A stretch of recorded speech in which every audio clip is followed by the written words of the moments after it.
कुल 6 लड़के और 6 लड़कियों को संदिग्ध अवस्था में यहाँ से पकड़ा गया है। रेड के दौरान वहाँ पे देह व्यापार करते हुए और देह व्यापार में संलिप्त कुछ लोगों को पकड़ा गया है।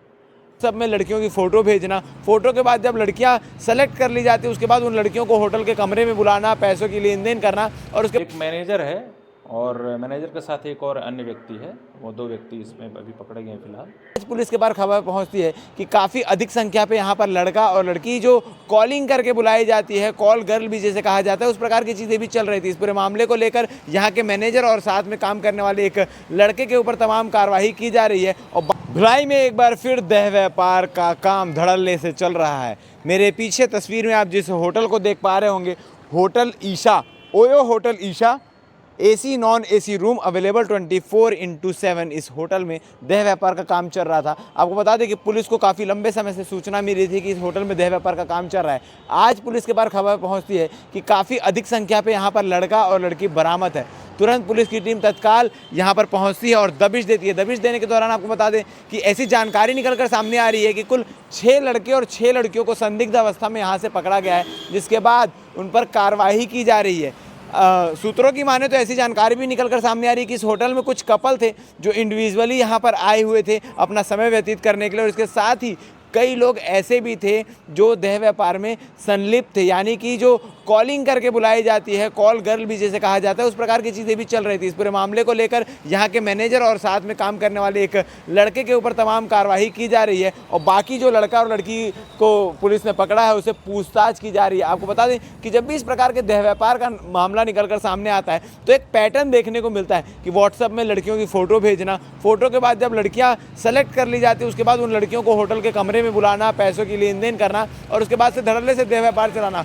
और ये आजकल का खेल नहीं, ये काफ़ी समय से यहाँ पर चल रहा था, जिसकी शिकायत लंबे समय से मिली थी। लेकिन आज पुख्ता जानकारी होने के बाद पुलिस की टीम यहाँ पर पहुँचती है और दबिश देती है। दबिश देने के बाद ऐसी ऐसी चीज़ें निकलकर सामने आती हैं जो पुलिस वालों के भी होश उड़ा देती है। 6 कपल अलग अलग कमरों में अलग अलग संदिग्ध अवस्था में यहाँ पर बरामद होते हैं, ऐसी जानकारी निकलकर सामने पुलिस के द्वारा जो जानकारी दी गई है उनके द्वारा बताया गया है कि भाई सूचना मिली थी, मिलने के बाद पुलिस यहाँ पहुँची, जिसके बाद मैनेजर और एक लड़का जो यहाँ काम करता है उसके खिलाफ कार्रवाई की जा रही है। और आपको बता दें पीटा एक्ट के तहत पूरी तमाम कार्रवाई हो रही, क्योंकि ये होटल है जहाँ पर ये तमाम चीज़ें चल रही थी, तमाम देह व्यापार का काम चल रहा था। अब कब ये चीज़ें पुलिस इस प्रकार से ख़त्म होगी, क्योंकि जितने भी ओयोज़ हैं लगातार देखा जा रहा है कि चाहे वो स्पा सेंटर हो चाहे वो ओयो हो, लगातार इस प्रकार के देह व्यापार की मामला निकलकर सामने आ रहा है और पुलिस जब भी दबिश मारती है तो कुछ ना कुछ चीज़ें निकलकर सामने आती ही है।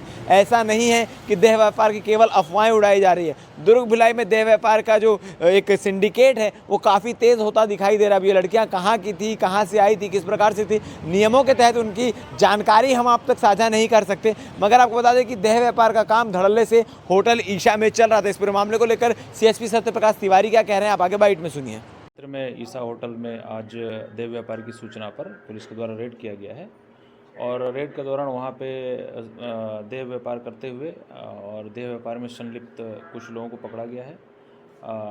उक्त प्रकरण में देह व्यापार कराने के अपराध में जो वहाँ का मैनेजर है उसको और जो भी देह व्यापार में संलिप्त व्यक्ति हैं उनको पकड़ा जाकर के उनके खिलाफ पीटा एक्ट की कार्रवाई वैशाली नगर थाने में की जा रही है। सर, लंबे समय से शिकायतें भी मिल रही थी पुलिस विभाग को, इसमें आगे भी कार्रवाई? शिकायतों के आधार पे ही कार्रवाई की गई है और इस प्रकार की शिकायतें जहां मिलेंगी वहां पे इस वैधानिक कार्रवाई की जाएगी। जो युवा पकड़े गए हैं किस तरह के हैं, क्या है, स्कूल कॉलेज के? एक मैनेजर है और मैनेजर के साथ एक और अन्य व्यक्ति है, वो 2 व्यक्ति इसमें अभी पकड़े गए हैं फिलहाल और उन दोनों व्यक्तियों के खिलाफ कार्रवाई की जा रही है। प्रकरण में विवेचना के दौरान अन्य व्यक्तियों की यदि संलिप्तता पाई जाती है तो उनके खिलाफ भी कार्रवाई की जाएगी।